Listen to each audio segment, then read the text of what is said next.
Okay, I think it's 6 o'clock. I'd like to call the Planning Commission meeting of May 16th to order. Pledge of Allegiance will be given by Commissioner Blockdyke. All right. Please rise. Place your right hand over your heart and recite after me. I pledge allegiance to the flag of the United States of America and to the republic for which it stands, one nation, under God, indivisible, with liberty and justice for all. All right. Could we have a roll call, please? Commissioner Blockdyke? Here. Commissioner Eglin? Present. Commissioner Sarkia? Here. Vice Chair Hamel? Here. Chair Heady? Here. Okay, do we have a reordering of the agenda? Does anybody have to drop out for anything? Nope. Okay, presentations. Approval of the minutes of the last regular scheduled one of April 18th. Do I hear a motion to approve or amend? I move that we approve it. Second. All those in favor say aye. Aye. Okay, now we come to public comment. Members of the audience wishing to address the Planning Commission on matters not on the agenda may do so at this time. No action will be taken on these items at this meeting. And I think this is where this one comes in, outdoor lighting. Nancy?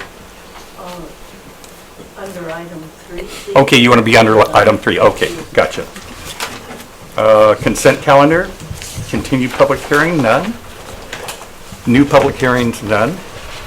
And other business, a conceptual review of Creekside Village Mixed-Use Project, 480 Avenue of the Flags, APN 137-170-042 and -043. And it looks like it's Irma. Yes. Okay. Thank you, Chairman Heady and members of the Planning Commission. Tonight before you is a conceptual review of the Creekside Village Mixed-Use Project. This was submitted on behalf of the Creekside Village AOF LLC by Brandon Mann, who's the applicant. And this particular item tonight is a conceptual review only.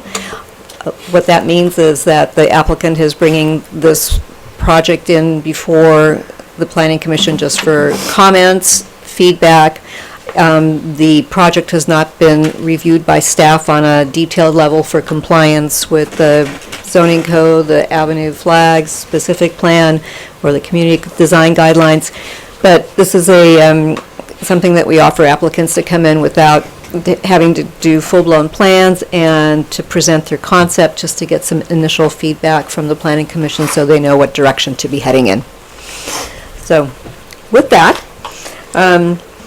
the project is located at 480 Avenue of Flags.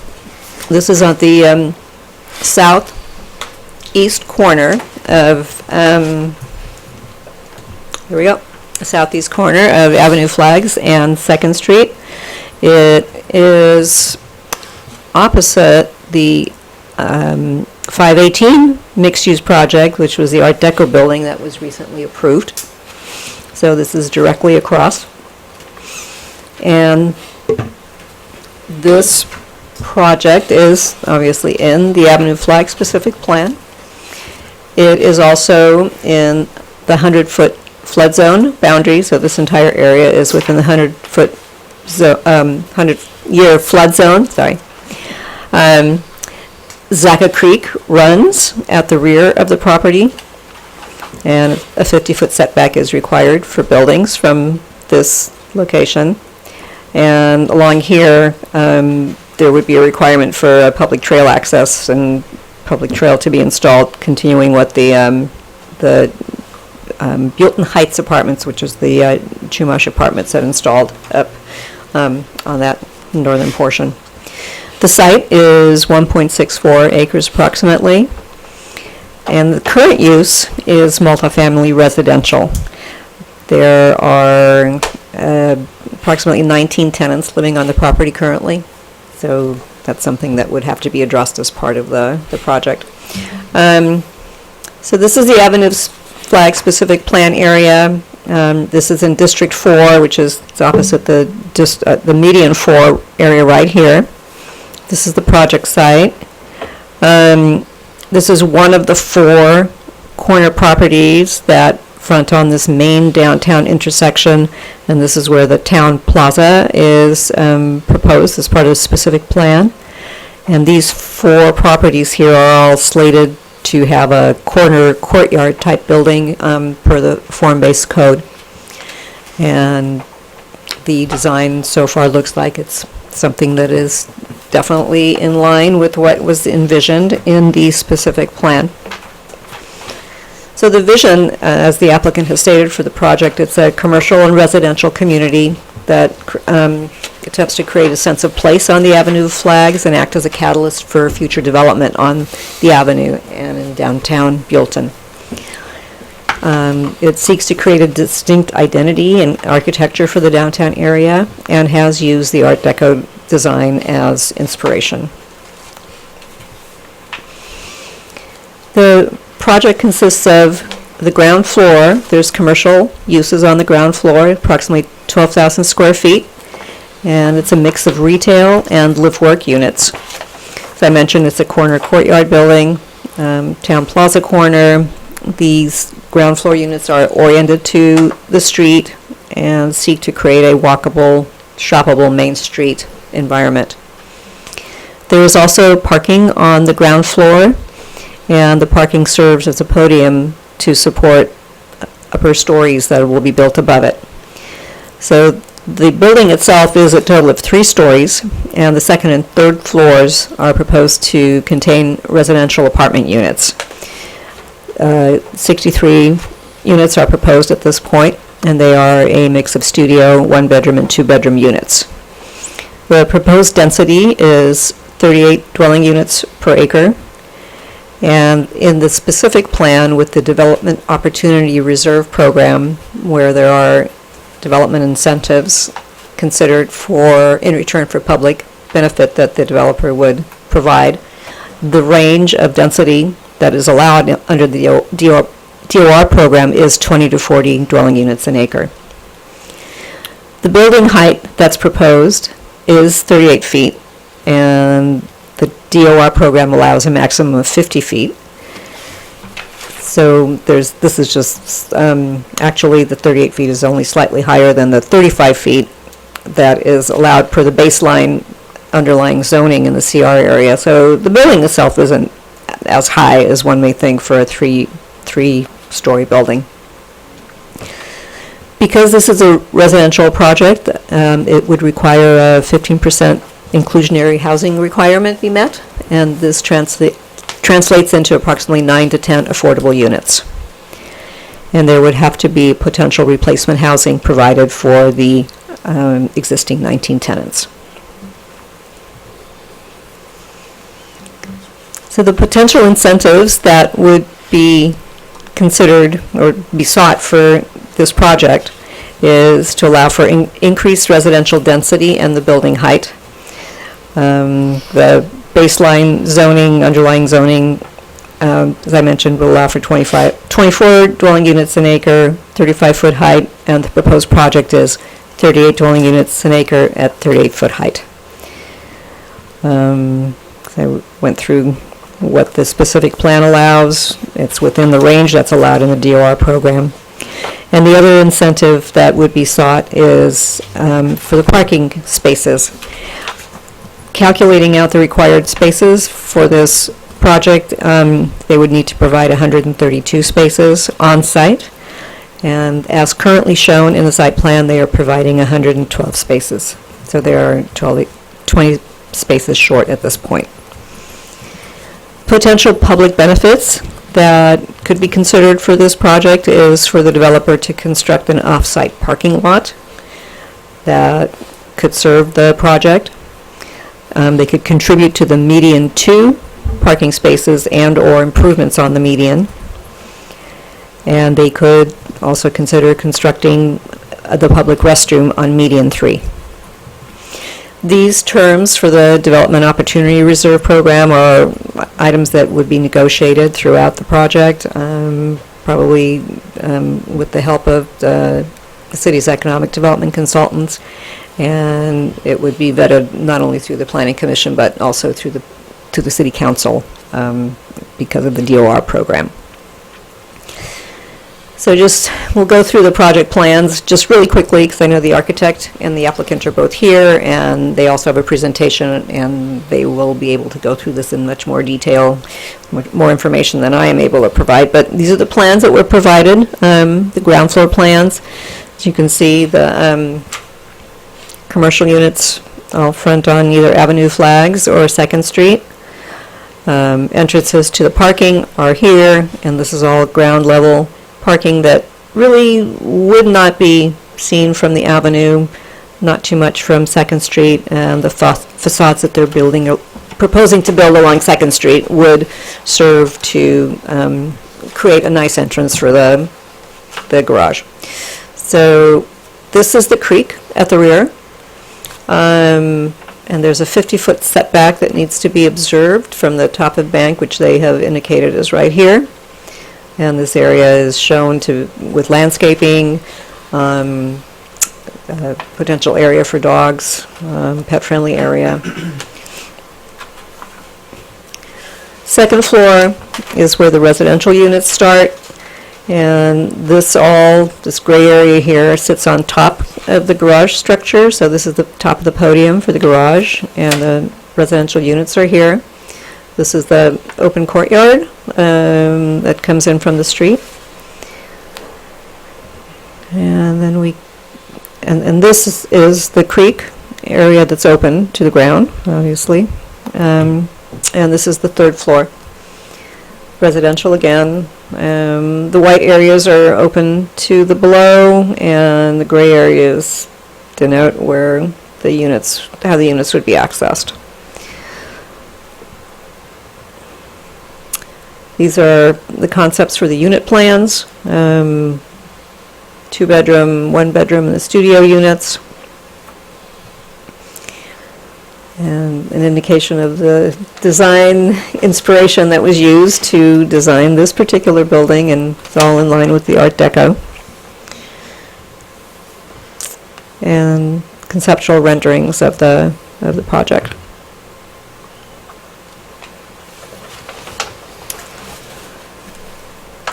Well, this was included in the staff report, but again, I will let the architect go through these in greater detail. I know he's got some additional information that I saw on his presentation.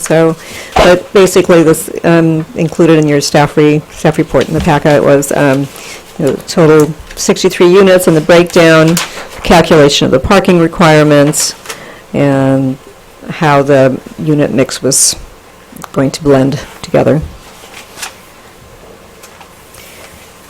So the initial comments that staff had in regards to the project is that, yes, the project does have the general Art Deco look that we're seeking as part of the Avenue Flag specific plan.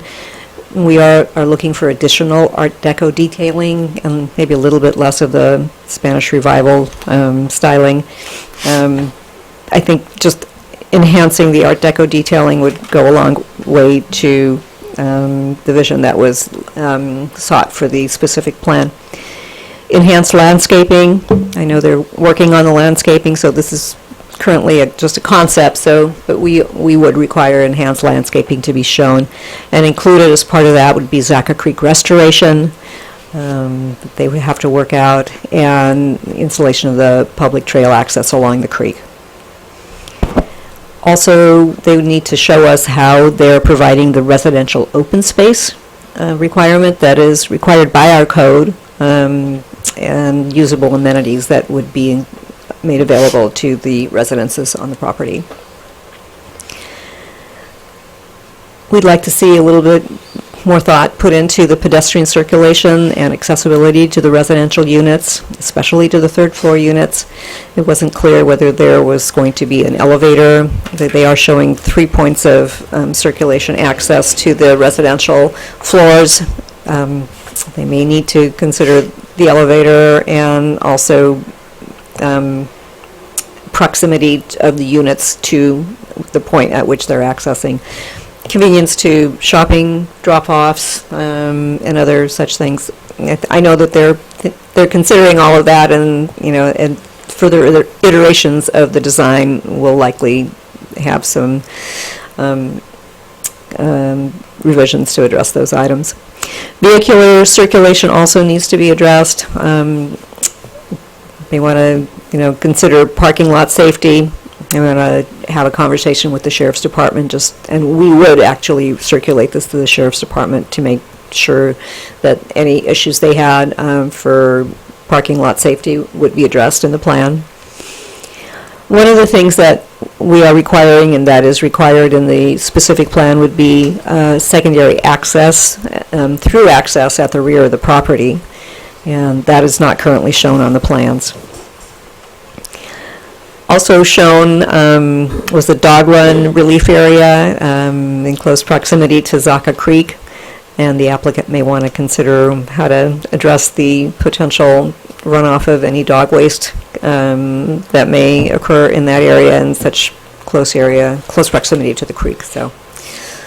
And finally, the last comment here would be relocation of a sewer main line that's currently running underneath the rear portion of the property. It looks like it may actually run under the building as they currently have it proposed. So, the options are either to relocate the building, which may not work with their layout, or relocate the sewer line. So that is pretty much, at this point, our preliminary comments.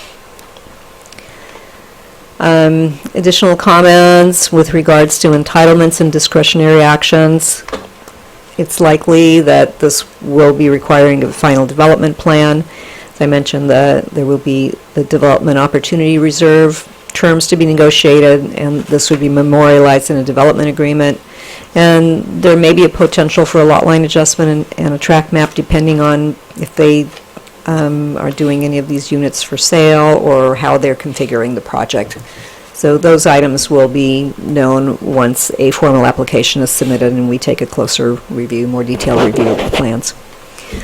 The environmental review on this project really will depend on the final density that they're going to be requesting, and it may involve a potential focused traffic analysis and others, but this is the one thing that we determine would most likely be needed, and that would determine the level of environmental review that would be required on the project because of the increased density. And as I mentioned before, a detailed review of the plans would occur when a formal application and fees are submitted, and the plans would at that point be circulated to the various agencies for comment, and so there's likely going to be more items that would come out on that review. And at this point,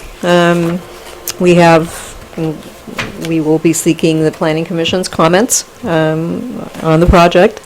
We do have the applicant here to make a presentation, and that we may want to do that either before or after Planning Commission comments, but they're definitely available to answer questions. Any And then questions of staff at this point? Yeah. No, I think we'd like to hear from the applicant first. Yes. Okay. Now, is this a public hearing or it's not? This is not a public Okay. hearing, but we do have at least one public comment that has been submitted and Yeah. circulated to the commission, and there's another member in the audience that has indicated that they wish to Sure. comment on the project. So, Could we hear from the applicant, please? yep. Thank you, staff, and thank you, Commission. So my name is Brandon Mann with MB Development Company in Creekside Village, AOF LLC, and the applicant.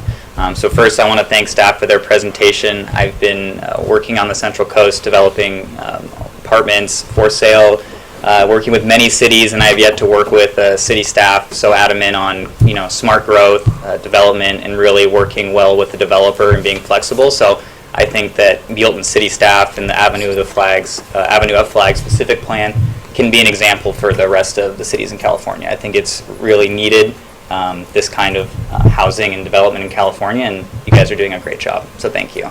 And I want to thank staff, our Planning Commission, for allowing me and my team to come up here to this conceptual review.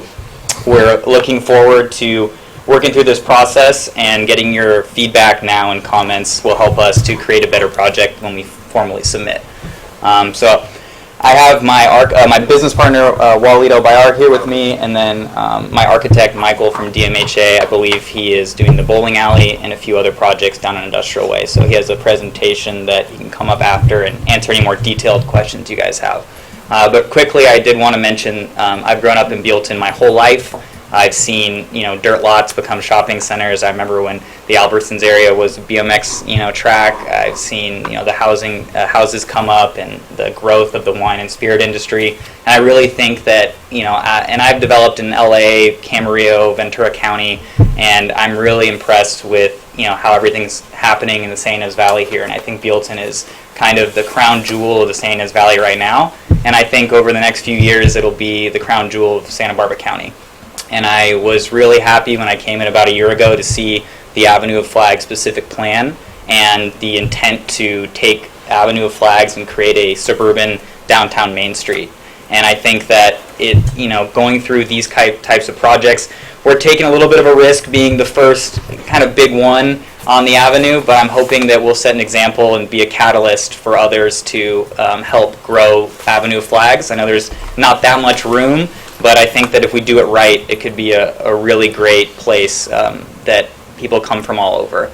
And I see a lot of hospitality, commercial development, and like I said, food and beverage in the San Ynez Valley. But I think what really is kind of the last key to the puzzle is for mixed-use development and also for some more reasonable housing and new housing to come into Buellton for people that have to commute from either Ventura to Santa Barbara to work or Santa Maria Lompoc to have a more reasonable and affordable way to live and be able to enjoy all that Buellton, the San Ynez Valley has to offer. And also for the current tenants in Buellton in the valley to maybe enjoy something new and on the avenue. So if you guys have any questions for me, I'm available. Otherwise, I'll let Michael come up and give his presentation and go into the architecture.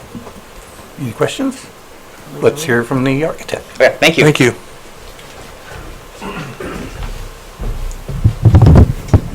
Good evening, Mr. Chair and members of the Planning Commission. My name is Michael Holliday.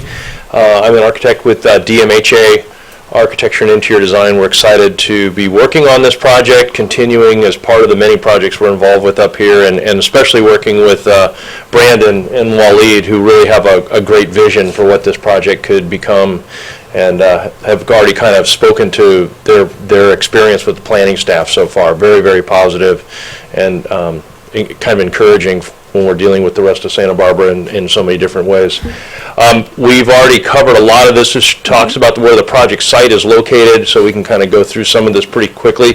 We have been through the entire specific plan and looked at the project site and how it's located, and that the proposed use we think is going to fit very well within the context of the overall specific plan.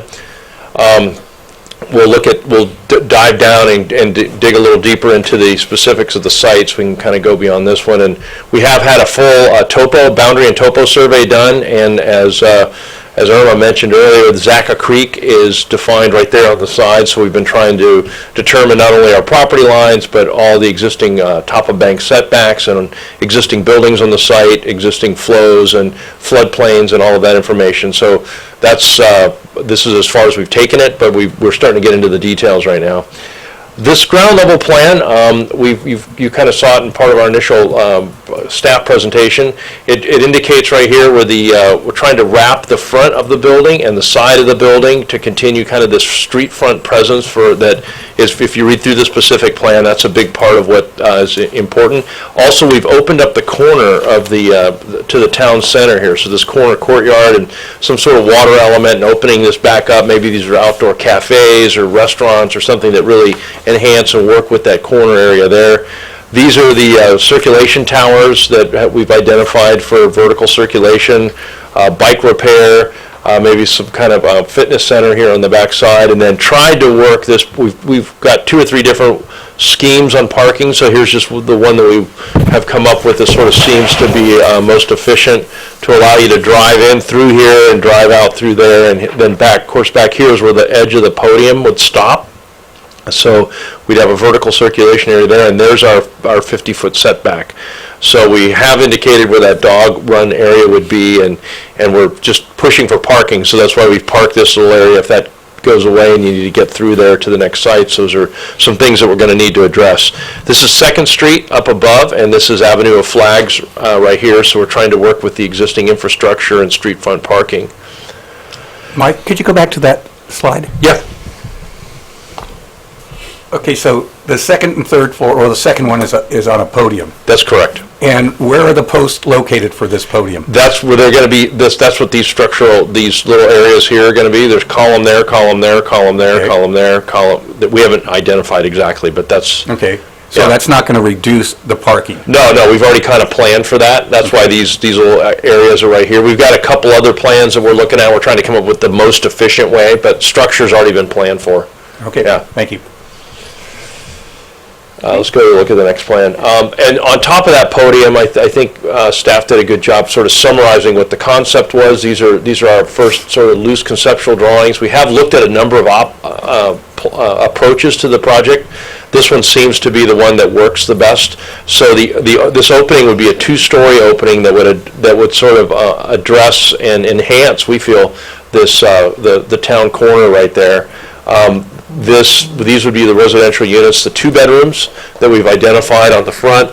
This is, again, vertical circulation here, here, and here.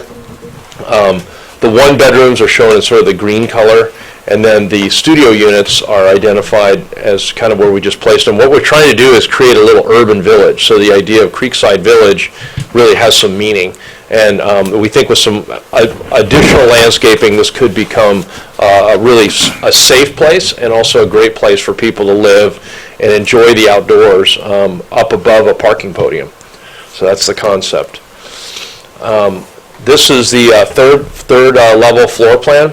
And so it gets a little bit more interesting here because we've got to provide access to all these units from the vertical circulation and also provide, the white areas are 2-story open to the sky. So the idea is that these would be landscaped, kind of beautiful outdoor areas that you'd be able to enjoy while still providing access to the 3rd level housing. So on the front here, we've got 2-bedroom units, 2-bedroom units. The idea of stepping this back from the street is also, you'll see this in the elevation, where these exterior balconies are kind of affronting the street and the building sorts to step back. Same thing here, where you've got the balconies on the south side, so north is up, south is down. So we're trying to address those exterior living requirements space requirements that you mentioned, even at this early stage. So this kind of gives you an idea of the floor plans. You can see how the building kind of respects that setback. So everything, that's sort of the line that we're trying to stay behind and come up with a pretty efficient parking layout down below and also podium layout up on the 2nd floor that allows us to build the 2nd and 3rd floor housing. Let's go to the next plan. It'll start to make sense. So you saw these plans. We kind of cleaned up just so you can see a 2-bedroom unit, 1-bedroom unit, studio unit.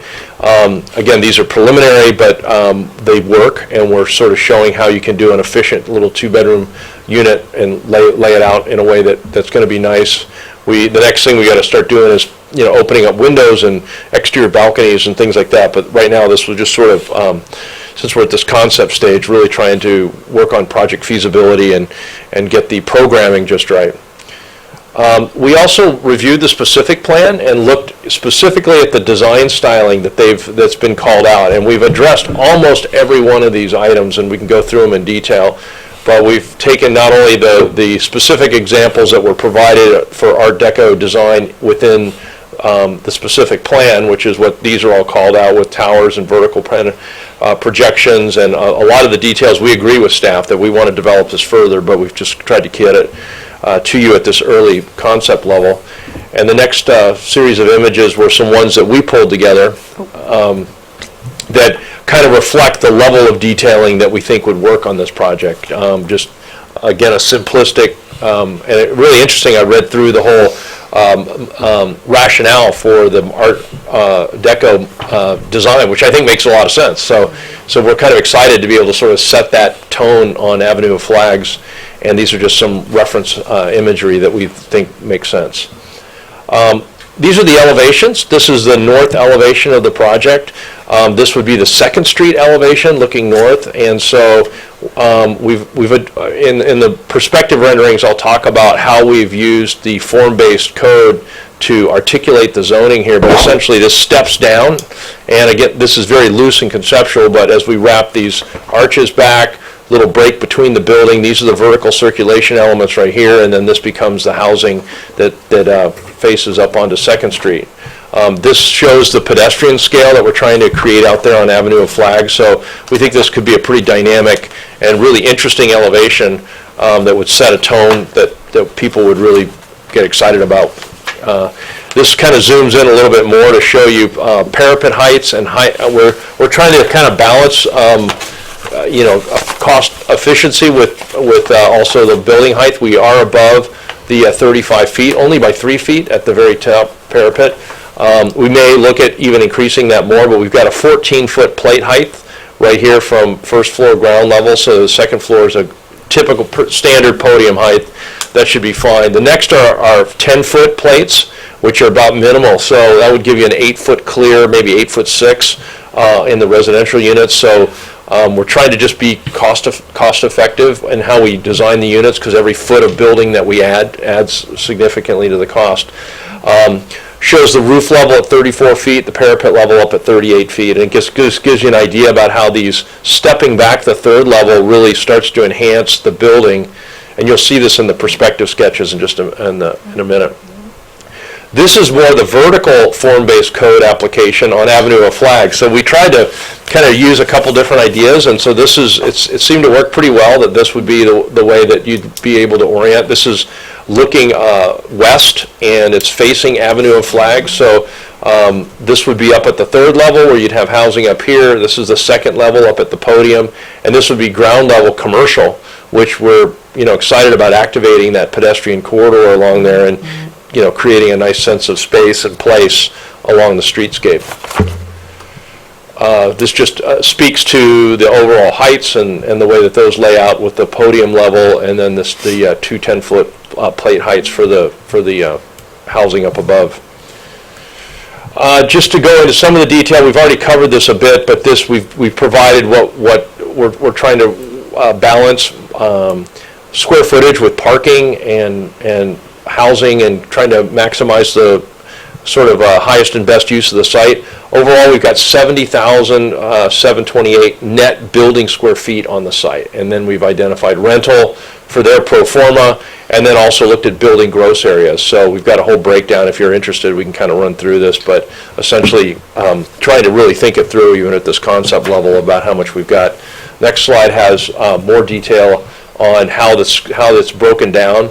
We think there's been quite a bit of research that the team has done to figure out what's going to be most kind of absorbed by the local market. So this is really what's driven the 10 studio units, 25 one-bedrooms, and 28 two-bedrooms is pretty close to the ideal program. It's actually what we've been shooting for. So the 63 units is what we have been shooting for and we were able to achieve. The retail is, and then we've shown how these are parked. So it's 1 per bedroom for the studio, the 1 bedroom, and the 2 bedrooms. And then there's guest parking required as well. So that's the spaces that are required, 91 spaces essentially for the housing. Retail is 1 per 300, and we've got 12,357, so there's 41 spaces. And if you add all that up, it's 132 spaces. So far, we've been able to get 112 on the site, so we're going to have to do 20 off-site parking spaces to be provided, and we've got some options and ideas on how that might be able to be accommodated. And this just looks a little bit more at the unit mix. So if you're interested in the square footages, we've got for 2nd floor and 3rd floor.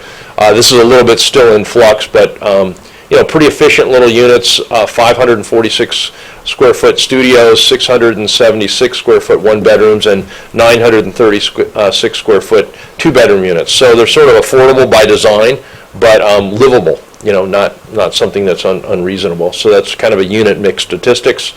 Let's look at the next slide. Now to get into the design a little bit, you can see three-dimensionally what we're trying to do with the project. So we've reviewed the form-based code vocabulary, and the rendering kind of shows how we're looking at the open corner courtyard to the town plaza corner and on to the median. So we haven't really shown where the median, but all of that activity in the other street that would happen here, this really we want to see this open and enhanced and creating a nice pedestrian plaza for that area. The horizontal mixed use was the approach that we took on the north elevations on 2nd Street. So as you can see, this sort of goes here and continues across and then steps back. So that was the horizontal application of the mixed use code. On the other elevation, the Avenue of Flags, we wanted to complement that. So we said, look, why don't we try the vertical form-based code application? So we think it adds variety to the project and it adds some interest, that it's not the same on both sides. So that's kind of how we've approached it. The next slide, we zoomed in on kind of the different pieces. So you can see how this detail here is really going to be important to creating this upper level plaza area, and then this is obviously the second level housing. These would be like large arched openings, and so this whole idea here is that this is visitor, local retail, visitor serving commercial that could activate and, basically be the places that if you live up here, you want to shop down here or come meet people out in these areas. And we've really kind of studied the architectural vocabulary of Art Deco, and it works amazingly well. Kind of inviting people to kind of enter back into this area. That's why we like the idea of the landscaping area back there. But this portion of the project adapts the horizontal mixed-use application of the form-based code. Let's look at the other one. This is sort of a little zoom in on the vertical, just to show you how that could just sort of complement what's going on there on the other side of the project. So that kind of concludes the architectural portion of our presentation. This is, again, concept level review, and we're here to answer any questions that you may have. Hear comments. Questions? Good, Dan. What do you got? I have, I think just those last couple of slides, first of all, I'm the commissioner that always wants more Art Deco, so. But I love what you've done so far.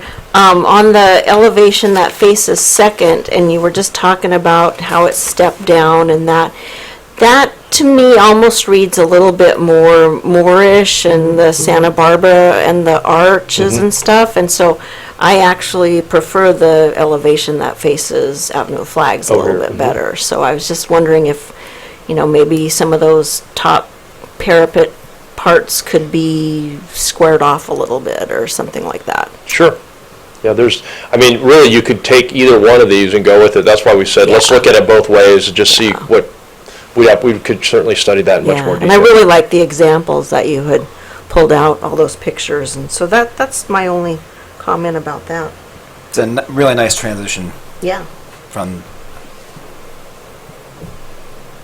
I love it. across. I really love how you hide the parking in the back too, behind that. Yeah, that was a big part of, really you could drive by this whole project and never know that you've got 112 parking spaces back there. Right. So, One comment I'd like to make is, in the front on the Avenue of the Flag side, there's no room for any trees. yeah, Or at least it doesn't appear to be from here. we can go back and look at the, probably the site plan is the best thing. You can kind of see it where we've identified this little area here. There's the parking, and there's the property line, so we are pushing it out there. It would be nice to get some landscape out there. Just a few trees. yeah. It makes a huge difference, yeah. Yeah, we have set back the building here and a bit here, and that, but that's certainly good comment. I have some questions, comments. And that's probably a great one to start with, a slide to start with. So you're walking in from the entrance there at the corner, Right. and pretty soon you come to a parking structure. You call it a podium or whatever you want to call it, it's a parking structure. Right. So it's under roof parking, not very elegant. I know what you're trying to do, you're trying to maximize the thing, but you're thinking of shops and stuff like that, and then you're going to be eating 20 feet away is that guy parking his car, the noise of it. I have a hard time seeing that one work. You're going to be sitting there, and what's the height of the podium from the bottom of the floor? You've probably got 12 feet from, So you got a 12-foot cave, essentially. Well, this is all open. This is, That's what I'm right saying. here. So you're walking in there, Yeah. and you're talking about maybe having a cafe or something sitting there. Well, you're going to be sitting there with exhaust from the cars and everything, so that doesn't work for me. What is the width of that area?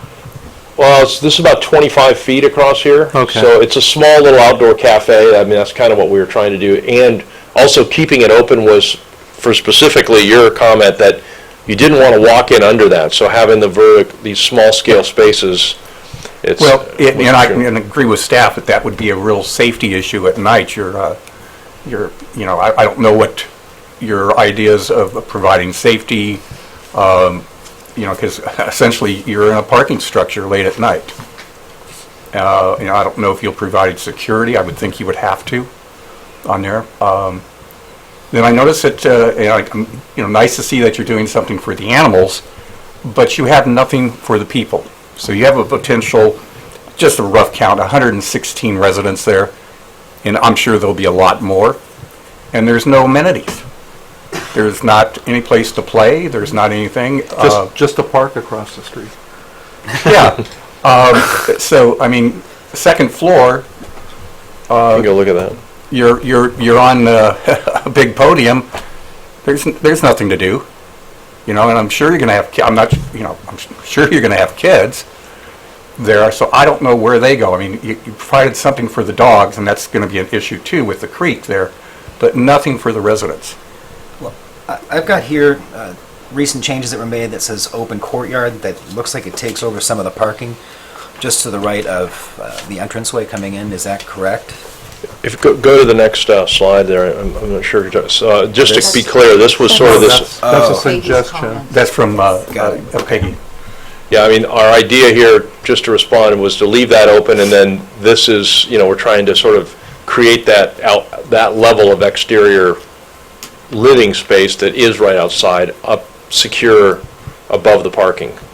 But there's no, there's nothing on site, on the ground, or all of those activities would be, that's part of the idea with providing a project like this that takes advantage of the big median areas and all the big, we could probably zoom out and look at all of that stuff, because that's all happening right out here conceptually. Well, the one right opposite, Town Square, Yeah. 2 doors down is going to be what we're going to look at next, which is a parking lot. Yeah. So I'm not sure we want the kids playing in the parking lot. Again, it just seems like it's a concrete, or whatever finish that is on there, that there's nothing for people to do. And then while you're on that, so the vertical access is going to be, are you going to have an elevator, or? Yeah, That's the next phase. we're going to have an elevator in here somewhere, so we got 3 locations for where that could happen, probably, at these different areas, and stairs. And so on the 3rd floor, not every apartment is accessible by any one point, if that makes sense. So, Right. yeah, on the 3rd floor, if you come in from the lower left-hand corner, can you get to unit number 7 up to the upper right-hand corner? Yeah, there wouldn't be 3 elevators in the project, obviously, and code-wise, we're doing the research right now that we have to provide a certain amount of accessible units, and so, you could, you could start to connect some of these little bridges across here, so that one level would connect all to the whole complex. We're kind of in, code-wise, we don't have, see, this one connects all the way back along here, so with a couple little bridges, one there and one there, now the whole complex is accessible, Okay, so. I think that would be, something that you'd want to try to do. Back to that, your first comment, I think it's the ground level where we have that proposed maybe courtyard for restaurants and stuff, and the comment is, well, all these cars are here and you have exhaust and stuff. So if it's 25 foot wide, could you kind of do like a potted tree screen, on the edge of that goes into the parking lot? Yeah, this would never, you wouldn't be walking right into cars. There'd be a screen wall here. You probably wouldn't even be able to see the cars. And there's many examples in Santa Barbara and around other places where you're literally sitting right next to cars, you don't know it. But for efficiency's sake, you're not 20 feet away or 30 feet away from those. So we definitely, to address Commissioner Heady's comments, this would need to be visually screened so that this feels like a courtyard and it doesn't feel like a parking garage. that's why that we wanted to keep the two-story open space. I mean, we need to develop the trees and the landscape and the hardscape further, but the idea was that you would try to pull in this sense of space and an area off the main circulation path. And all you need, some of the most successful places in Santa Barbara are 18, 20 feet wide. You don't need to have you could fill this with cafe tables and buffer this, so you wouldn't be sitting here looking at the back tailpipes of cars. And I think that's a really good comment. We can certainly develop that a lot further. But being open to the sky and trying to minimize that impact is really important. If we lost those cars, we lose, as you lose parking, you lose density, and the project doesn't pencil anymore. So that's the reality, is trying to get one project that works and get something on the Avenue of Flags. So that's really what we've been pushing it up into that area. One of the things I really like about the courtyard is that I don't know if you did it intentionally or not, but you worked with the wind. In other words, it's a wind-protected area. Yeah, well, it's a couple reasons. Yeah, the northwest wind does blow right down there. Even we don't get much northwest wind. It's more southeast. Right. When you get this wind blowing this way, in from the southwest, which I think is, primarily you're going to be shielded. And then also shade was another big deal that we felt like that would be, it needs to be well developed, and even with some trees out here perhaps, but. Usually shade and wind are the two things. Right now is a good example. I'm always thinking about it, and if it was facing west, you wouldn't be able to sit out there and ever eat. So we tried to think about that, and then not have it so. If these are restaurants, little cafes, or Starbucks and a little Italian restaurant, something here, that's all you need. And then these may be retail spaces that serve out here off the side. So, but the idea was that this would be really an active space that people would be able to enjoy and access without feeling like they're in a parking garage. So it's a good comment. I think it just needs to be addressed at the next level. Could you also define on the again facing Second Street, those bottom, the live work, is that true live work? Is there going to be like a little retail in front and somebody's living in the back, or is that no, they would be living upstairs. The idea was, not living in the back. This was all ground floor commercial, but in the specific plan, they promoted live work. There's a couple areas in there, and so we said, that could be a great thing. You've got your unit upstairs, and you worked out, your residential unit upstairs and commercial unit downstairs. So whatever makes the most sense. We've tried to size these so that we know that they work pretty well. But trying to be efficient with the square footage that you can get on the site. And, the other option is you just have to, you start shaving away at some of the commercial areas, and it just makes the project less economically viable. So we're trying to strike that delicate balance of a project that works and makes sense and yet doesn't overbuild. So that's part of what the goal has been at this conceptual level. And let me see if we can get a train of thought here. So you're going to have, you need 91 spaces for the residents and 41 for the commercial, and you have 112. Two questions here. Where are the other 20, and how close are they? Where do you see the other 20? We can go to that little, maybe this is good. There's 112, 20 off-site spaces. Yeah. Brandon, do you want to speak to that? Yeah. So we're working through a few of the DOR incentives right now to figure that out. I think one thing in the specific plan that I had looked at and Michael had looked at originally was there is a shared parking in there to reduce some of the parking that's required on site. However, I think that requires another project to have parking.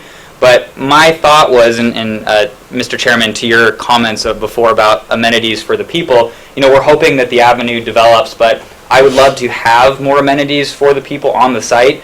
The problem is that parking drives everything, and with the current code, as far as for the commercial and residential together on a mixed-use site, there isn't. It's almost like it treats it as two separate projects, and so for the 91 spots, I would love to have only 91 spots on the site, which would allow us to open up the back, maybe put a pool in, or extend more of the walkway or the bike path, which we're going to be articulating.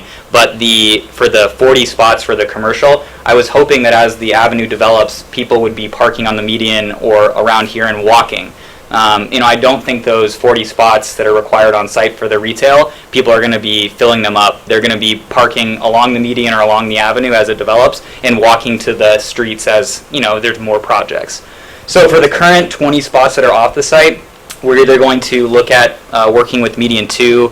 We have looked at a bathroom. I know that was a tier incentive that the city was looking for, maybe on median 3, or a public restroom for the density. And so there's a few things we're articulating. But I'm hoping as we work through this process, maybe there's a way that we can get more amenities for the people if we can, I know the residential parking is important. I wouldn't want to live in a place where I didn't have a parking spot. But as far as the retail parking, I'm hoping that maybe we can even shave off a few spots for the retail if it's going to be accommodated by other projects or on the avenue. And that'd be really nice to open it up a little bit, because I believe even the Avenue Heights project right now is, it has a lot of parking. I drive by it all the time, and there's a lot of open spots. So I'd love not to have too much of a concrete playground, but that's kind of what we are dealing with. But it's very conceptual, so we're trying to work through it. Okay. If that answers your question. Yeah, thank you. Okay, no problem. And I forgot my other question. Oh. Other questions, comments? Well, I want to, since we're talking about the DOR and that kind of thing, do we want to talk about the 10 affordable units, the affordability component, and how, as a commission, we've looked at other projects in the past that are much smaller, and we wanted affordable units, but not the in-lieu fee, so I'm thinking this is one of those projects where there's more units, and we probably should have an affordable unit component of it. Yeah, go ahead. I concur. Yeah, so we know that the city has a 15% affordable component, and as of right now, and I believe through the remainder of the project, we are wholeheartedly, our intention is to be able to provide those on site. We don't want to do an in lieu fee, and we've already kind of put that into our pro forma. It is, as Michael said, it is a tight project, and we are taking a big risk coming out first. I wish we were maybe the 4th project on the avenue so we could prove these things up, but we're trying to work that balance of, going for it to make it work now, and also for the future as well, too. And these will be just strictly for rent, correct? Yes. Okay, That's the intention. okay.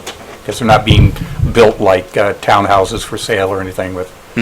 Well, that's when we did a market study, and even growing up here and living here now, we have the Vineyard Village townhomes that are going up, and there's a lot of for sale homes in the San Ynez Valley and everything. It's almost like Disneyland. There's little towns here and there, and everything's within driving distance.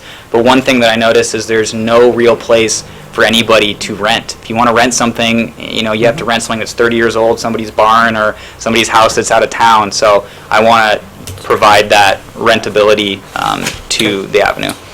Thank you. Yeah. Other comments, questions?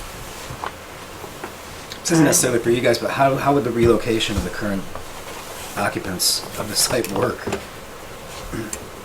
I guess I'm asking you guys. Andrea. Sorry.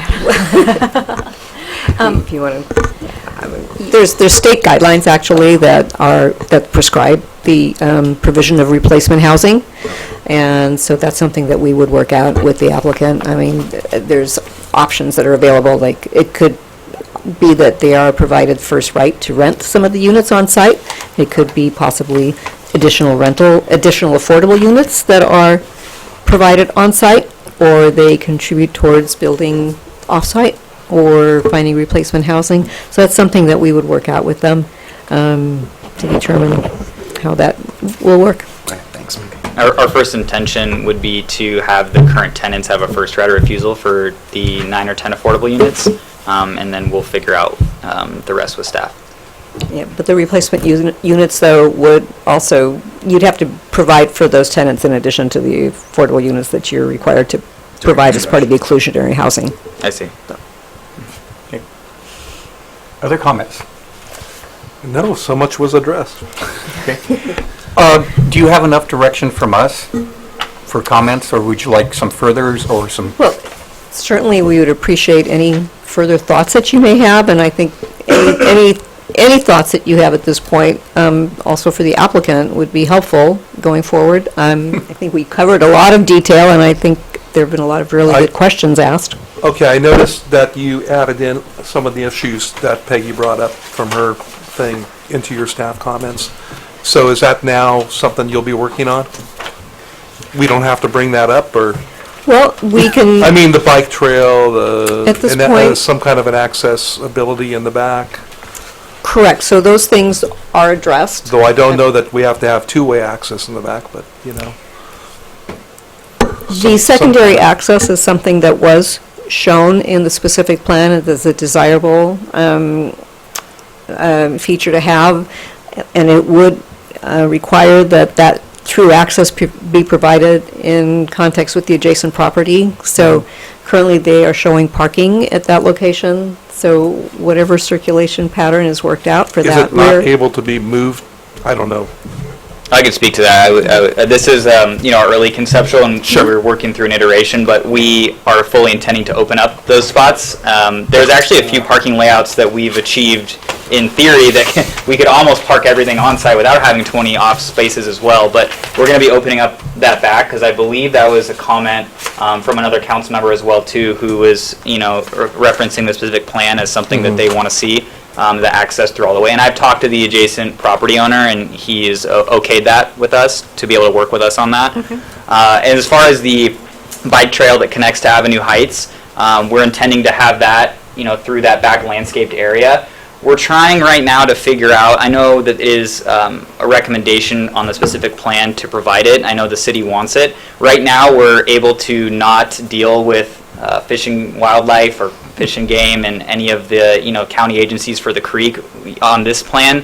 If we were to put a bike path, I think we can get it in there right now, but if it was kind of forced on and it was a little bit cumbersome or pushed too far into the creek, that would require us to go through a lot of stuff with the agencies that we might not want to do. However, I think there's other projects that have worked with them and it wasn't that big of an issue. So I've in other cities I've worked with environmental agencies before, and it has not been as easy as I would have liked. So hopefully it's not that big of an issue. We'd like to have it. Yeah. So the best example is just to the north of you with the Buellton Heights apartments, or Second Street. Avenue Heights. Avenue Heights, sorry, apartments.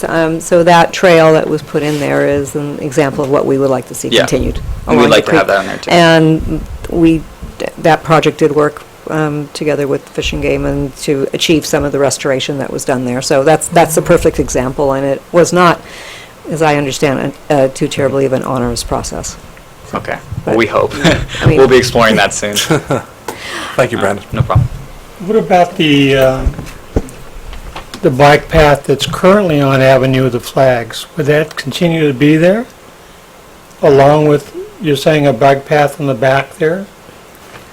The path that's along the creek is mainly a multi-purpose creekside trail Right. that's shown in, mainly a pedestrian trail, could be used by bicyclists. But yes, on the avenue, there will be shared bikeways along We'll the... continue to have Yeah. what we have out there? Yes, yeah. Okay. But this provides an opportunity to enjoy a natural feature. Sure. The creek back there, which is a really nice feature for the backside of this project as well.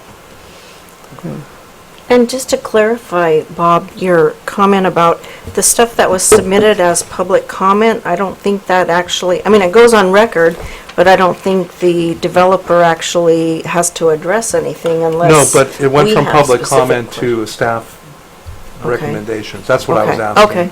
Because it seems that most of what Peggy brought up ended up on the staff recommendations. Not all of it, but most Yeah. of it. So, just to That's address what I that, the road, the secondary access, and we will work out the best way to achieve that. Yeah. Because we are looking at secondary access, and a drive aisle could provide two-way access. It frequently does in parking lots. So that's something we'll be looking at. We just spoke about the trail. Again, looking at the number of residential apartments, that's something that's going to be worked out as this project goes down the path. Because this project will also be going before the city council for conceptual review, just because of the Okay. nature of the project, because it's the first project that we'll be working through the DOR program in the Avenue specific plan area. So this is going to elicit additional comments from city council at a conceptual level. So And part of our process is to be working with the community. I live just off of Hanada Springs Ranch, and I've talked to a lot of community members already and gotten their feedback, and I'll be speaking with Peggy hopefully, and I've worked with the chamber and a lot of local business owners and residents, as well as, commission, council, and staff. So we want to make sure that everybody's involved. I might have missed this detail, but does this alley in the back, is that going to affect any of the structures? Which alley? The two-way road. the proposed one by Peggy in the back. You mean the one that would go through? Yes. No, we would probably just remove two or three of those parking spots and open it up. I mean, there's currently I believe that's Right here. Q's lot, which Okay. is the back. It's just So it dirt, doesn't cut into yeah. the other parking areas? No. Not by much, I guess. Okay, good. Yeah. So those are the further I'm happy to hear details that. that will be Yeah. worked out. And if there is anything else on the comment sheet that Peggy Brierton submitted that the commission feels strongly about, now would be the time to comment on that. But otherwise, I don't agree completely with her how many units to lose, but for me, it's too many units. And I think you solve some of your issues, especially parking issues, and then also offering amenities to the residents if you lose some units. And I know it's all dollars and cents and stuff, and not having seen those, I don't know. For me, it's a lot of people concentrated where we have to, what's there now, 19 units or 19 people or? Yeah, 19 units. 19, 19 there's units. 21 units, and apparently some of them are Okay, so 40 doubled up, people. but 19 to 21. Yeah, so 40 people and we're going up to 120. It just For seems, the downtown area. yeah, it just seems a lot. And I know in this, we'll probably trigger a traffic study, correct? Probably? We will take a look at, that's one of the things that we're going to take a look Yeah, at. and that's, so for me, it's too dense, and that's my opinion. Okay. I appreciate that, and I think the specific plan, contemplates the base zoning and also, I believe, up to 360. Is that people or units in that opportunity zone area down there on that opportunity zone 8? Sorry, could you repeat that, please? Yeah, for the density, I believe the specific plan did look at, I don't know if it was specific people or units themselves, but about 360 units or people in that opportunity zone area. So the down there. baseline will allow for 160, I got that right, 160 units approximately, and with the incentives, we put a cap on 320 as the amount. It could be 320 or 360, but I think it's whatever that number is. It's like 320 something. That would be a cap on the density without triggering additional environmental studies. So. Got it. Additional comments, questions? I'm good at this point. Well, thank you. Thank you, guys. All right. All right, we go to item number 3. Review and direction to staff regarding Action Flags meeting. Excuse me, Yeah, Chairman Heady, I believe there may have been a member of the public. that's on number 3. Number 3? I'm sorry. Yeah, I think your comment is on this one, correct? On the next, Okay. I'm sorry, I misread maybe. okay, then you have a comment on this one? I wanted to talk about this. Sure, please come out.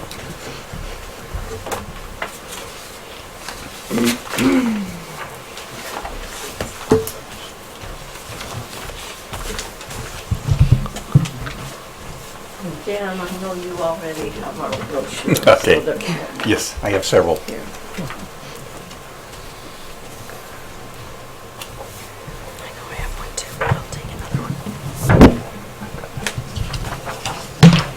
I'm sure you have that. Thank you. I'm Nancy Emerson. We Watch, Save Our Stars Committee. I want first to just comment that coming into Buellton at night from the west, I see considerable improvement in the lighting in terms of its effect on the night sky, and I'm excited about that. And there's some things that still need doing, but every new project that has good lighting helps. And our long-term goal, as you know, is to have a valley that's dark enough so we can see the Milky Way. We're a ways from that, but 30 years ago, you could see it in Buellton and everywhere in the valley. So that's why I'm here to talk to you. I like to come when we're at the conceptual stage so that staff and the applicant and you are not having to ask for some other kind of lighting than compliant lighting. So I'm just briefly going to talk about in general as it relates to this project. We're looking at fully shielded lighting fixtures, I think, because it's not on the hillside. It does not require full cutoff, which is lamps up in the cap on the fixture farther than fully shielded. There's going to be parking and walkway lighting in this development. I think it will be very important that for any of the lighting that is not protected by the building, that be, again, fully shielded.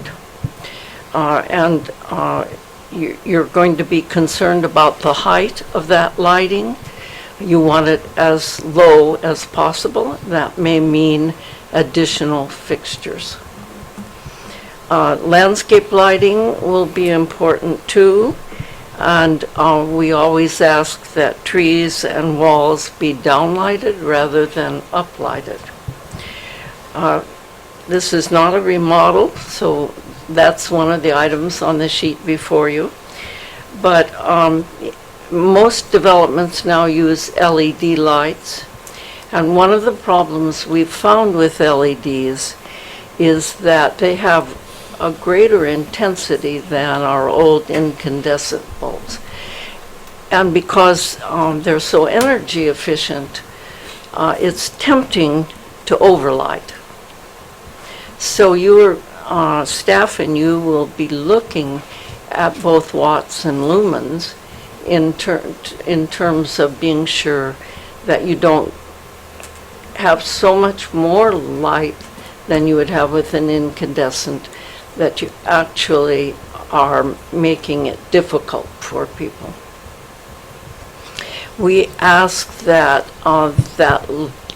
light source be 3,000 kelvins or less, because that's very favorable for wildlife. Now I realize that the part of Buellton that has the most wildlife is more along the river. But I would be willing to bet that wildlife finds its way into the community. Am I right about that? It's certainly true in Solvang, where I live. So those are the things that I wanted to emphasize for you tonight and for the applicant. I do think there may be some challenges with Art Deco in terms of the selection of light fixtures for their architectural quality. And I'm going to be looking at that question myself because I'm not that familiar with Art Deco lighting. But I thought, Patty, that might be something of particular interest to you with your keen eye for Art Deco. So those are my comments, and thank you for allowing me to speak tonight. Thank you, Nancy. Thank you. Thanks for coming early. We will try to incorporate the best we can. So again then, review and direction to staff regarding Avenue of Flags Medium 2 design plan.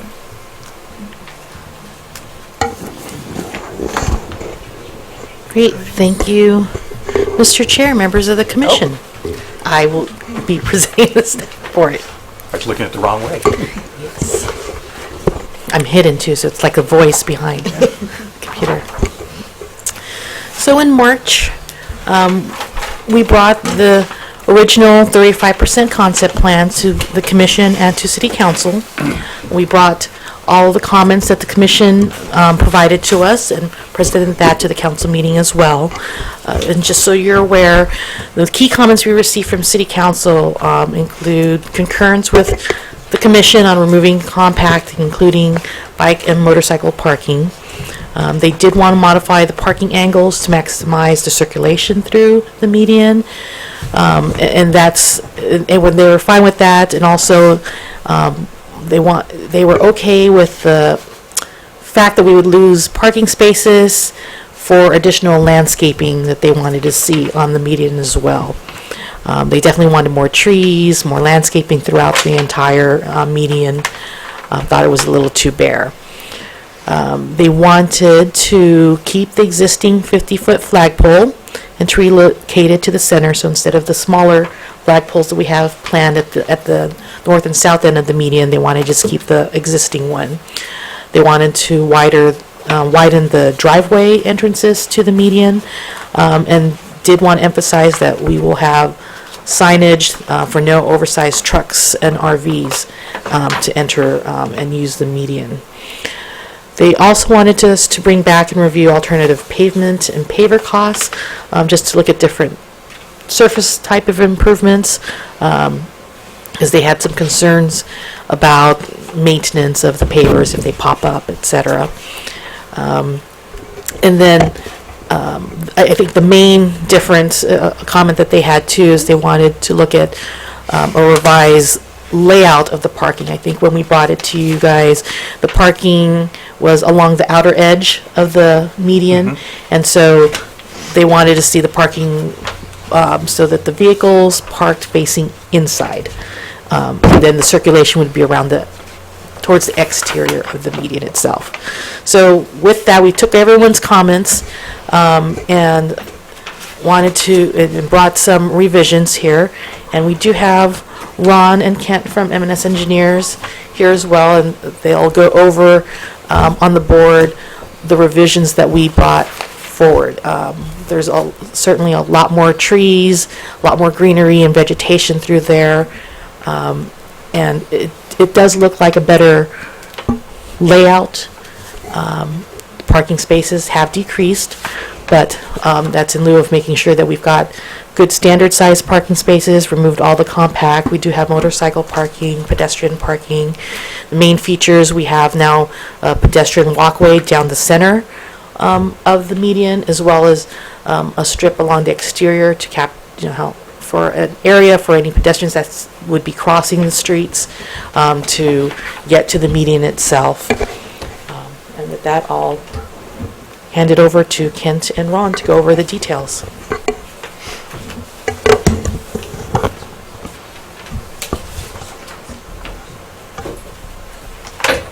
So I get to do the fun part of today, where I just... Could you state your name? Oh, I'm sorry. And Yes. use the microphone, please. Yes, I'm Ken Yankee with M&S Engineers, the Deputy City Engineer for the City of Buellton.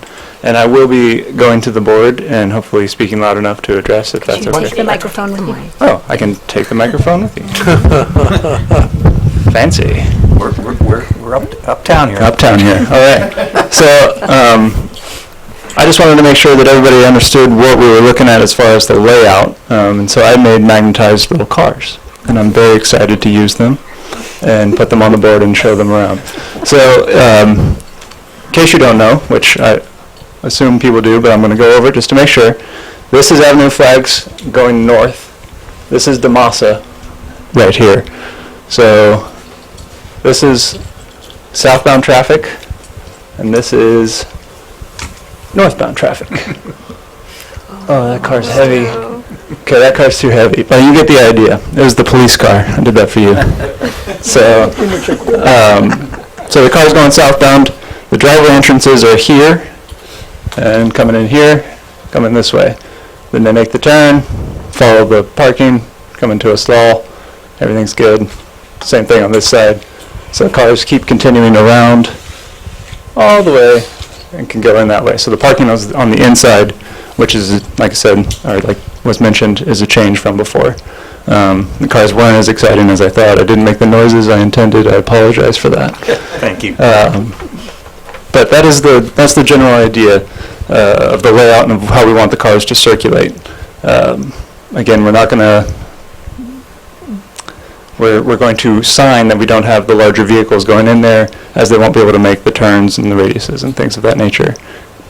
So we've worked with the design team, city staff, planning department, Rose, Mark has also been involved, and we've come up with further design to try and meet everyone's requirements.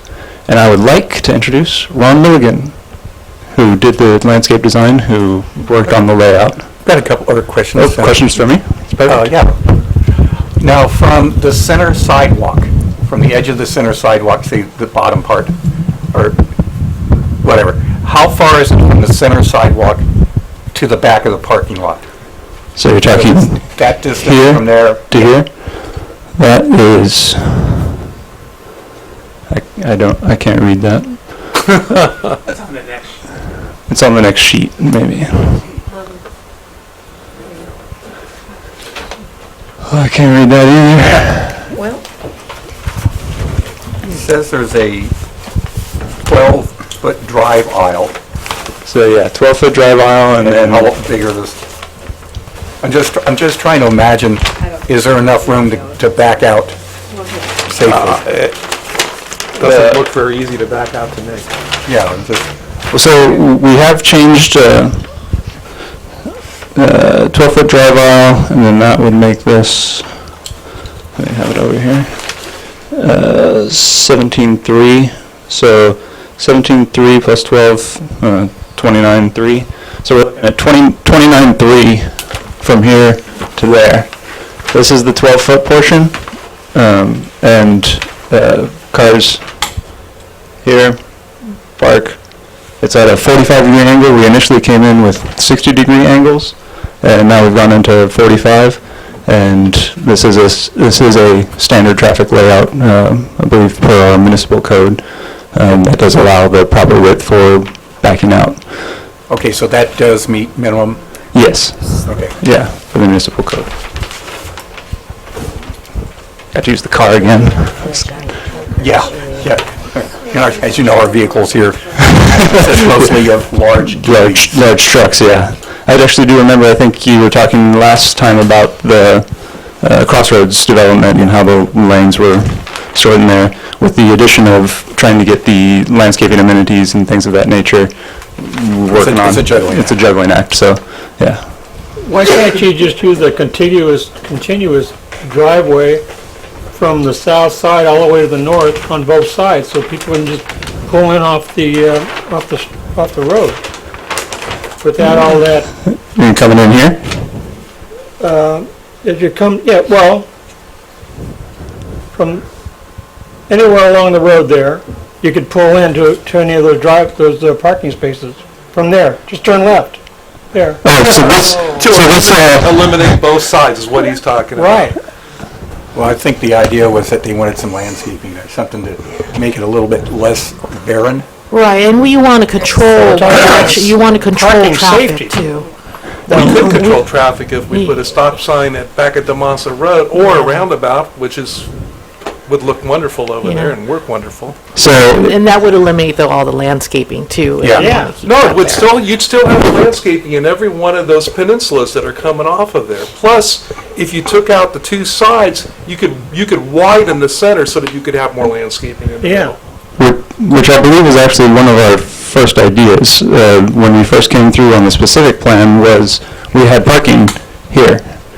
And Road curb on the entire thing, parked right there. What we came through, that was our initial idea. The comments we received in our design process were, no one wants to back out into traffic. So, slow down traffic. rather than to Oh my God. Yeah, exactly. So we're doing it, but no one wants to back out into it, especially since on this side, we also have parking diagonal this way. So we were directed to not include parking along the sides with road curb. And that's how we ended up with the parking this way, to continue having the large space in the middle. Then after our presentations last go around, they didn't like the too much open space, which was the intent, was to be able to have farmers markets and things of that nature.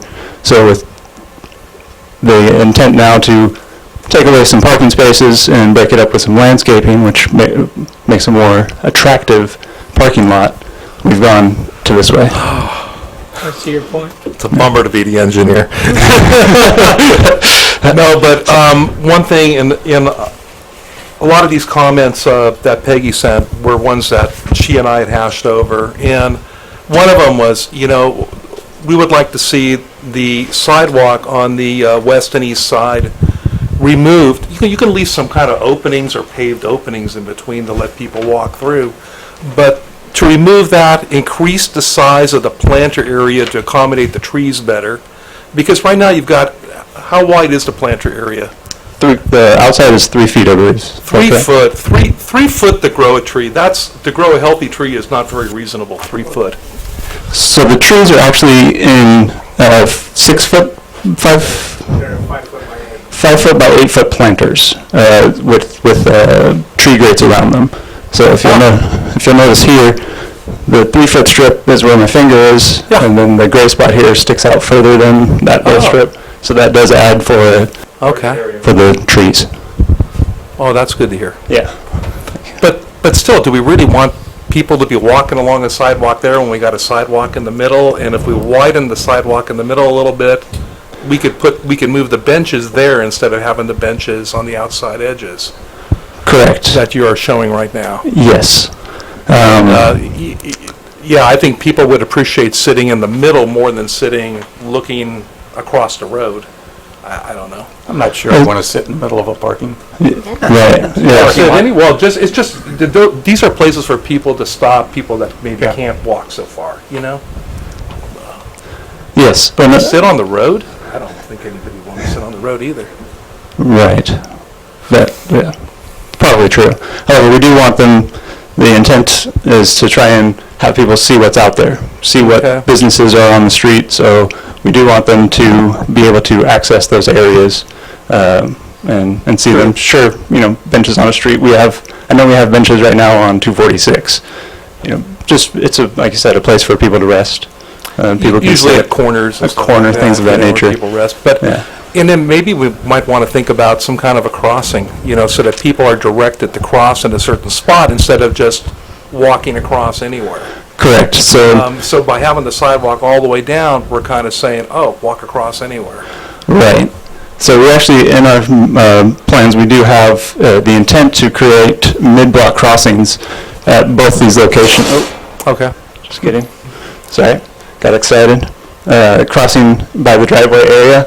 So that would be our mid-block crossing. However, we don't include it in this project due to the fact that we're just working on the median and not working on the frontages of Vintage Walk-In on the other side. Okay. So that is the intent, where we're trying to design to promote this as a future site where we can accommodate a tabled crosswalk median, hopefully. That's the intent right now. To address controlling where people go, sadly, we can ask anybody out there, and you can't control where people go. It's very difficult. I could talk to each person individually in here, and they'd say this is where people would jaywalk, and this is where people would jaywalk. So it's very difficult to control. However, with this layout, the way that we have it, having going down the center, and then also providing the sidewalk around the edge, it prevents people from popping out through landscape. If we have a 5 foot landscape strip here, somebody parks here, and they want to go here, they're going to go there. So this way we're telling them, hey, come, feel free to go here. We don't want you walking where we're driving. We want you walking where we tell you to walk. And then if you are going to go this way, let's get you visible before you jump into the street. So that's why we want to keep that exterior sidewalk. Point well taken. All right. Cool. Thank you. And also, thanks for addressing the tree thing, because I was going 3 foot, and then you talked about the grate. So yeah, we even increased our width of our islands to accommodate trees better. Yes. In fact, there's an example of a tree grate on the bottom there showing how it would pop out, and so pedestrians could still walk over that, but it would provide growing space and breathing space for the tree. Perfect. Hey, and you got the dark sky lights over there too. that was all Ron. I didn't have anything to do with that. Other questions? Okay, All right. next. I think Uh, questions Ron? for the next guy. Would you like to come forward and talk a little bit more? Would you like me to go back? Yeah, let's go back to the beginning, I think. Yeah. You got it, if I want to play with them. Thank you. Good evening, Mr. Chair and Commissioners. My name is Ron Milligan with M&S. I'm a landscape architect with M&S Engineers.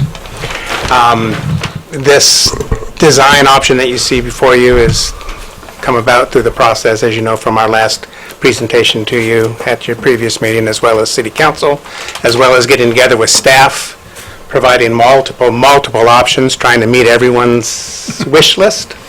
And we think we came up with something that met most of them, I think. In regards to the comments from Peggy, was it?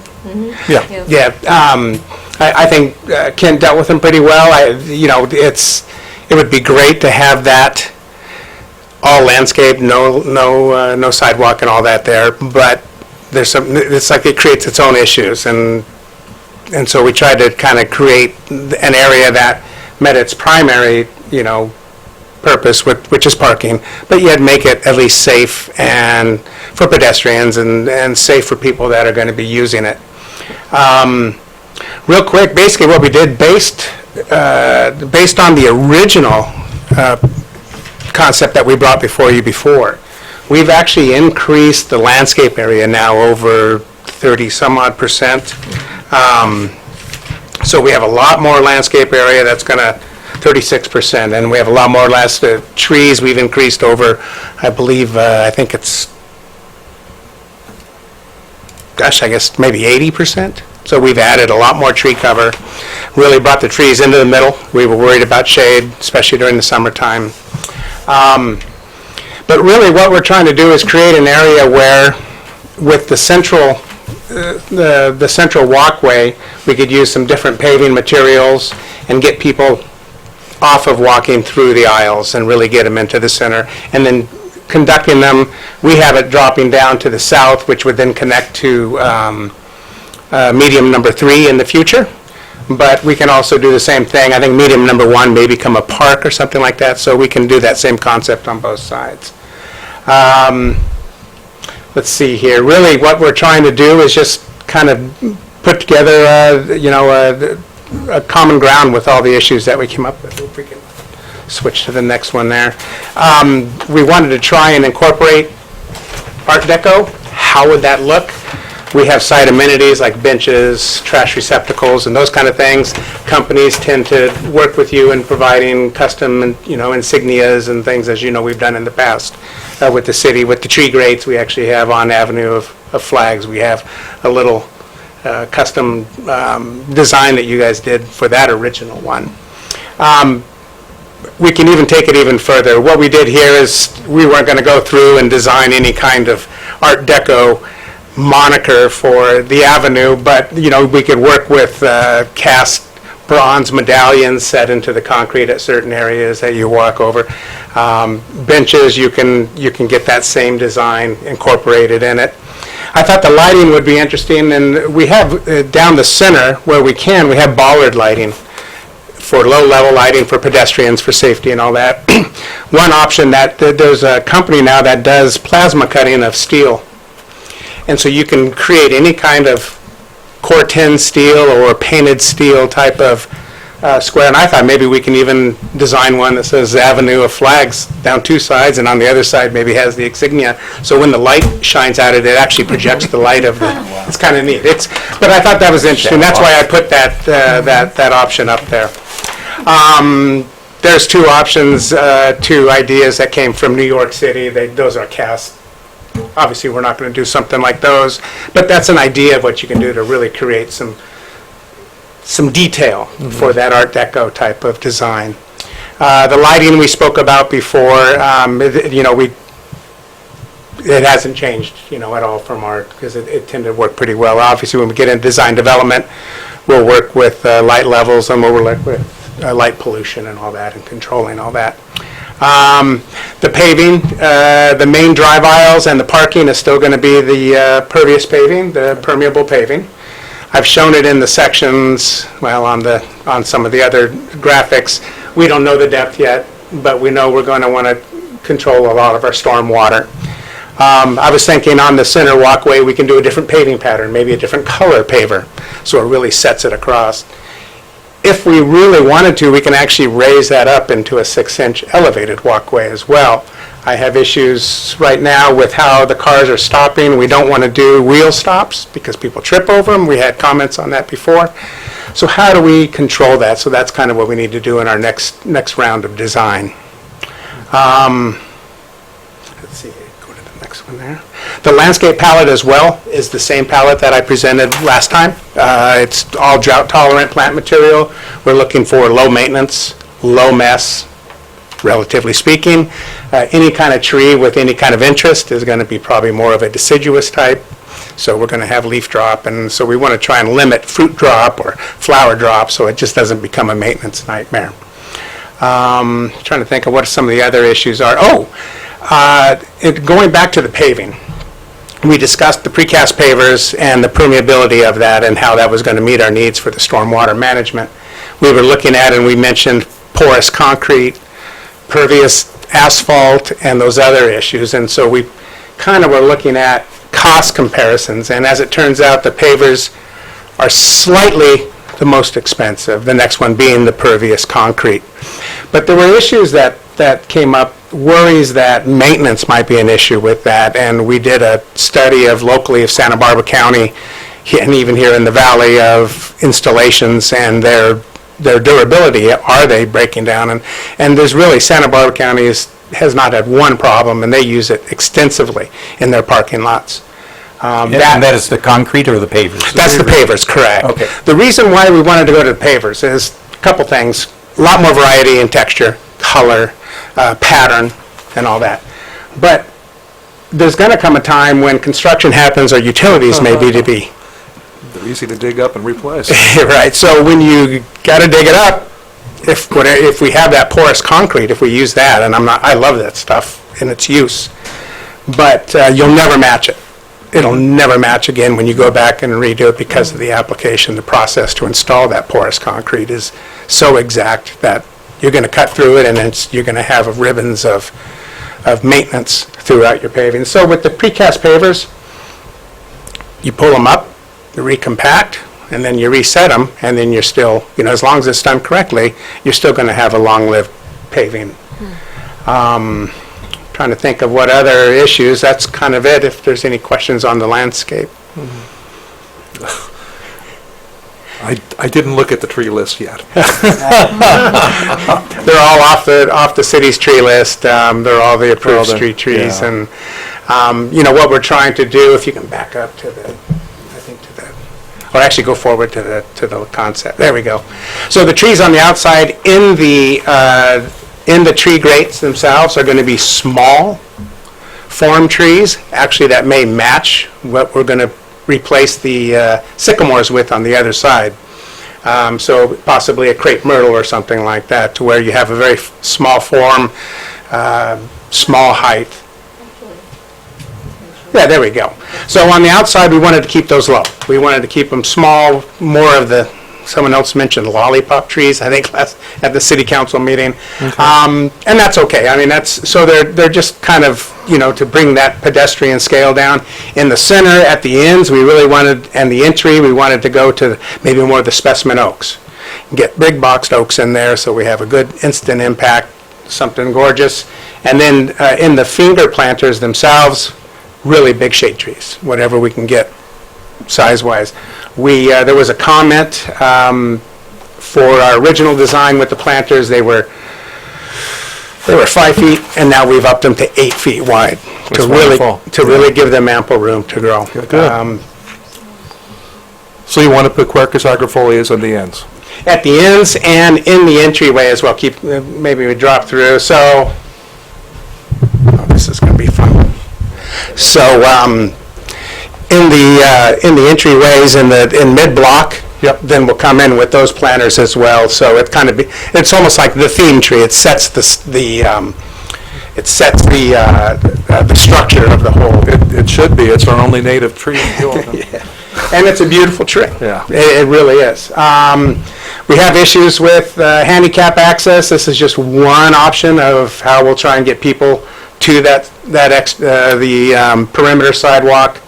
We still need to work that. That may continue through if there is a crossing there. We don't know. The specific plan does call out certain areas right there that have crossing, but the reciprocating side, there's nothing right now. So it's kind of like, well, what do we do? And of course, I didn't put landscape in all these areas just to keep it simple. Let's see here. There's a nice view from the center. Something different. You can see, we got bicycle parking in the areas that are larger. We have our ample handicap parking, and then we also have motorcycle parking as well. Wow. Got bike parking, like I said, there. And then along the center pathway, we have the bollard lights, which will provide low-level type of lighting for safety and all that as well. And that's pretty much it. Wow, yeah. Questions? Well, I need go ahead. No, go ahead. I need clarification on Art Deco. So, Imagine. I know. Let me tell you, it's hard to find an Art Deco trash can. That was my question. So, are we only looking at tree grates in that design, or are we looking at benches? Oh, no, benches trash for cans? sure. There's a Okay. couple ways we can do it. Once in working with staff, they brought up a logo of another project that recently was approved, I believe it was. And that's their logo, is Avenue of Flags, and it's kind of an Art Deco surround. We probably want to brand your municipal areas with a logo or with something that identifies it, and that can definitely be Art Deco. If you can back up to, keep going, back, okay. So it's kind of hard to see at this, but you can see in the tree grates, we have brass insets. And that's what I did is I created a real quick logo for you guys and just saying, hey, look. So that logo then can be applied to benches. If we do wood benches, you can see I've included it in the side underneath the armrests because it's metal. So you can have the manufacturer do custom type of situations like that. If we go to a metal type of bench, then we can have that logo right on the backrest. So it's very visible. And it can be any logo. I mean, it can be City of Buellton, Avenue of Flags with an Art Deco surround on it. It's really easy to, we just need to come up with it is what it is. I think the hardest thing is going to be trash cans because your standard trash cans are precast concrete. And so they have a round area that they give you to do something that's signage. We may want to look at something different. We may want to go to a metal, more decorative, ornamental type of trash can. Nowadays they have those. It all is going to depend, I think, on what we come up with design-wise. But I think it can be applied to everything. I like the idea. Street lights too, and the pedestrian lights? Well, you can see the street light on the left, the pedestrian light. That's the exact light that you guys have as your standard. So if we want to keep that, then that's kind of more, I don't know what style it is, to be honest with you. Old. Yeah. Yeah, it is. So on 246, or where is that style? That's 246, yeah, actually everywhere, and on Avenue of Flags, I believe. It's on Avenue of Flags. Yeah, it's already on there. So these lights were from our original presentation where we were trying to meet, as you remember, the exact intent of the specific plan, and it was very specific as to lighting. So those haven't changed since that original design that we presented to you.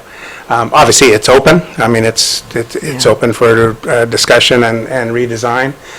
But the city really has standardized on that pedestrian light. So we're going to try and keep using it unless. And we can talk with the manufacturer. I mean, obviously, you can create custom no matter what. The tree grates are already custom. So, and that's just a regular tree grate with a custom insignia. We can actually come up with a custom tree grate. And, they run about $2,500 a piece when you start doing that for limited runs. So we've already checked with costs on the manufacturers. And they can do it. and they got engineers and designers ready to go and do that type of thing and implement that Art Deco design. Unfortunately, there's no existing Art Deco ones. I called them all and said, hey, do you got anything off the shelf that's Art Deco? And of course they don't, which is why I brought in the New York City ones, because those are pretty. So I think there's still opportunity in the lighting, in the furniture, in the tree grates. I think we can create a cohesive Art Deco type of branding logo. I hate to say logo, but that's really what it is. Yeah. It's an identifier. Yeah. And there's a lot of opportunity, I think, to place it throughout. And maybe it establishes something that's used throughout the rest of the specific plan as well in the medians. So it's to really tie it all together, because we really want to think forward and tie it together with what's proposed. Well, and as these other projects come along, you do want to tie it together. Exactly. Yeah. And working together, I think, with other developers that are planning on developing this area, I think a little bit of cohesive work like that, I think, will go a long way in establishing this as one whole area that you're trying to do. You get a logo, we'll put it on our sidewalk. So, in a nutshell, we've kind of heard the comments from our last presentation, met with staff and came up with options, and then really kind of chose an option and molded it a little bit more and came up with this. That's kind of it. Question? Yeah, I really like the idea of raised, especially for the middle walkways, to be raised so that vehicles can't just park right on top of it. Exactly. Exactly. And when it rains, there's better runoff so that for the pedestrians, less likely to have to step in puddles. Right. Thank you.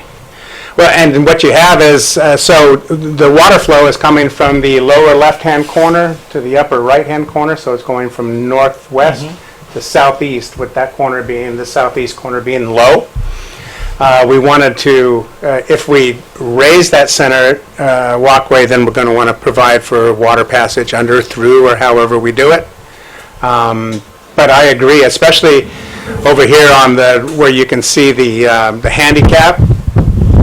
I definitely don't want cars, and you'll notice that I've actually have curbs around the area with the truncated dome for the ADA, because that's one, so some people I don't want to get run over.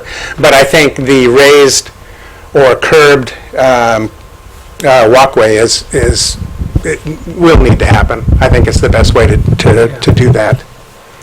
Well, and I agree, something needs to be done, but my experience is that they'll use that as the wheel blockage. In other words, they'll go up until the And so wheels each hit it, car is 2 feet hanging over, and so all you of a have no sudden walkway. you have a foot. So, and I know the thing about That's a good point. parking, having the curbs there, or, and the reliability and their maintenance issue. But if you don't, even when it's raised up like that, they're going to have their nose. Yep. And so it's a dilemma. I don't know the answer to it. It is. We were even looking Wider, at just go wider so that the cars can't encroach. Well, we were even looking at bollards on the end of each and every space. But then you got a maintenance issue of, people getting as close as they can and bumping into them. So it is a dilemma. It is tough to, but we want to keep them safe, and that's important. The other issue I had with putting the bicycle racks in the middle of a parking lot is I can picture a husband and wife and the 3 kids walking their bikes to go. We're putting them into the middle of a parking environment for them to park their bikes. And so I think with this walkway, it actually gives them access. They can ride in, but they could also access it from the sidewalk. But safety is a big issue, and I hate mixing those uses. But I think it works with what the site gives us. I think it works. Okay. Other comments? Well, great. Thank you very much. I appreciate what you've done. There's some issues, like I think the nose-in parking is going to be an issue, but I think where you've taken it, really nice. I like the increased landscaping. Yeah, it makes a big difference. Yes, it does. It really has. And we went from how many parking spaces down to? According to, we started with 58, Okay, and we're down to Okay. 44? And you got to remember that of those 58, 19 of them were compacts back then on the Thank you. first. And remember, no one wanted to, we're like, well, what are we doing compacts for? And it was really a feature of coupling it with the pop-outs for the trees that I Yeah. created, so that worked. But so in getting away from the compact, we're going to lose a couple, obviously, because we're going to gain. But also, the big deal was, the original presentation was 60-degree angled parking. And then we looked at both 35 and 45 now. And as that angle decreases, we lose parking that way as well. So it's kind of a triple whammy. We've changed the angle of the parking and lost spaces. We got rid of the compacts and lost spaces, and we increased the planting and lost spaces. So we lost, was it I think it's a 58 better to project. 41, so 17 spaces or so, something like that. 44, I mean. So we lost 14 spaces. 14 spaces, right. So, but it's a much more livable Yes. parking space. And It's attractive. Okay. Well, thank you. Great, thank you. Is there anybody in the audience who care to make a comment? Oh, seeing there's no public hearing, I guess I can't close it on there. So, well, thank you. That's our 2 on there, and so now we'll go to, let me see, I think it's, if I get back to my agenda here. Yeah. So written communications? None? Well, I guess, is this where, Patty's will become, Peggy's will become part of the record? Okay. Planning Commissioner comments? I have a comment. Sure. I have an invitation to the community. This year, I am on the Airport Day Committee, and I want to welcome you all to Airport Day this year. It's Saturday, just 2 days away, 10 to 4. We are working very hard this year. We have we are displaying over 40 aircraft, which is a huge record this year. A lot of one-of-a-kind things. Planes, we have Santa Barbara County Air Support with their new Black Hawk. It's huge. It's just cool to see. We have first responders. We have the big ladder truck coming in from Solvang. We have CalStar, their airship. We have different virtual reality booths and flight simulation. We're just doing a lot of good, fun stuff. It is free parking, free admission, and a free lunch. And I'm going to be working all day. I'd love to see you all there, and I'm directing traffic 10 to 4. All right. Directing traffic, doing all kinds of stuff. Sounds like a good one. How many scholarships were you guys able to give out this year for young pilots? So I believe they are doing 4 scholarships. Yeah. Nice. And really, Airport Day is all about the kids, and there's free rides. You sign up online for the kids. They try to accommodate as many as they can with the weather. And then because of our generous donations, we are able to award scholarships to, I think a couple of them will go all the way to solo. So it's a pretty big deal. Right. Thank you. Planning Director comments or report. So Irma and I on May 4th, attended the APA Central Coast Award ceremony to receive the Award of Merit for the Avenue of Flag specific plan. So that was a great event, and it was a fun night and fun time. So we have the award in the planning department for viewing. We have actually asked that it be changed out because they erroneously titled it Avenue of the Flags specific plan, so we want to make sure that if we have something displayed in the planning department, that it has the correct wording for the specific plan. So we're working on that and getting a new plate for the award to make sure that it's accurate. Nice. But other than that, we've got the Village Senior Apartments project, which is the senior apartments project in the specific plan, the village specific plan. We'll be bringing a time extension application to the Planning Commission likely on June 6th for that. So that'll be upcoming. And in addition to that application, the Village Senior Apartments project project has also submitted an application requesting to receive the city's housing in lieu funds fees to help with the construction of their project. So that actually will go before the city council. It does not actually need to come forward to the planning commission, and that will likely occur sometime in June. So other than that, that's all I've got. Questions of staff? Thank you. Well, it wasn't a record. So, the Buellton Planning Commission meeting will be closed at 7:40, 7:50? 50.